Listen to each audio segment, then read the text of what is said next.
Imaginez avec moi que les gens du paradis, quand ils entreront au paradis, auront du regret.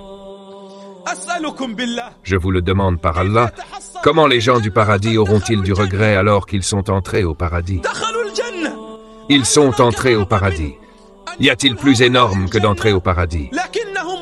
Bien qu'ils soient dans les plaisirs, bien qu'ils soient au paradis, qu'ils aient des houris et des palais, il restera quand même dans le cœur des gens du paradis un regret.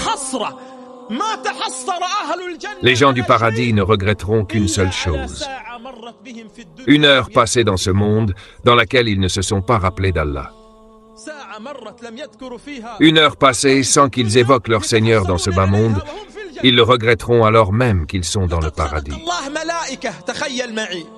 Imaginez avec moi, Dieu a créé des anges qui n'ont d'autre fonction que de se prosterner sous le trône.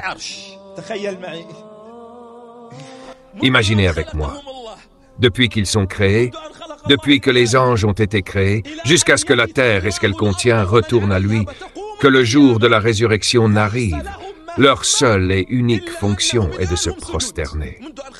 Depuis qu'ils sont créés ainsi que le trône, leur unique fonction est de se prosterner sous le trône.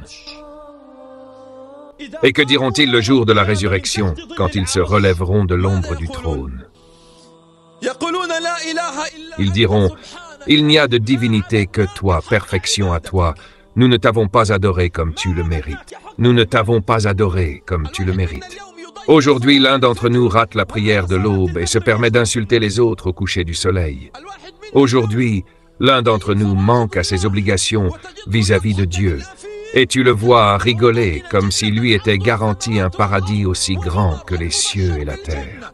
Tandis que Omar, celui à qui l'annonce d'entrer au paradis a été faite, celui à propos de qui le bien-aimé, paix et bénédiction de Dieu sur lui, dit « S'il y avait eu un prophète après moi, ça aurait été Omar. » Quand la mort est arrivée à lui, il dit à son fils Abdullah, « Pose la tête de ton père sur la terre, si seulement la mère de Omar n'avait pas enfanté Omar. » Alors que c'est Omar à qui il a été annoncé le paradis, il a dit, « Si seulement la mère de Omar n'avait pas enfanté Omar. » Tandis que nous, les habitués au péché, les habitués à la désobéissance, les riches, les dirigeants, les rois, les désobéissants, ceux qui mangent l'héritage indûment, ceux qui volent l'orphelin, ceux qui sont injustes avec leurs employés, les tyrans, les meurtriers, les orgueilleux.